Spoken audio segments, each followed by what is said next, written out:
நம்ம எங்கே இருக்கோம் அப்படின்னு பார்த்தீங்கன்னா மேலக்கொண்டத்தூர் அப்படின்னு சொல்லி ஒரு கிராமத்தில் இருக்கோம்.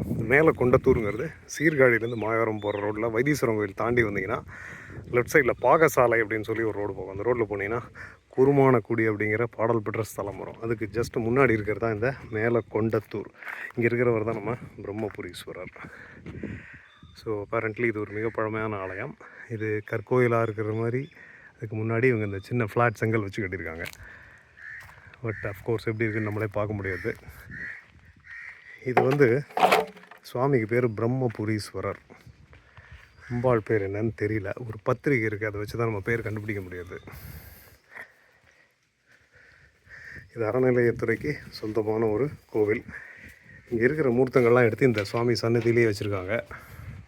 இப்போ பார்த்திங்கன்னா ஒரு பியூட்டிஃபுல் பிள்ளையார் ஒருத்தர், ஒரு பியூட்டிஃபுல் லிங்கம், சதுராவுடையார், அதுக்கப்புறம் சூரியன், தட்சிணாமூர்த்தி, சண்டேஸ்வரர் எல்லாம் இருக்காங்க.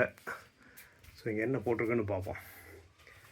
சிவராத்திரியை முன்னிட்டு பிரம்மபுரீஸ்வரருக்கு அபிஷேகம் நடக்கும் அப்படின்னு போட்டிருக்காங்க. பால் பேர் என்னன்னு தெரில. 2000 ஆண்டுகள் பழமையானதுன்னு போட்டிருக்காங்க.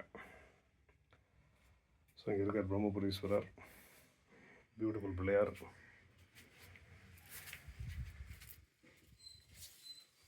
நீங்கள் எப்போ வந்தாலும் பார்க்கலாம். பிகாஸ் இதுக்கு காம்பவுண்டு எதுவுமே கிடையாது. அதை கேட்டை மூடிடுவோம். இருந்தீங்கன்னா ஒரு ஆஸ்பெஸ்டாஸ் போட்டு இந்த அம்பாலோட சந்நிதியை மூடி வச்சுருக்காங்க. நாங்கள் அதையும் போய் பார்த்துருவோம்.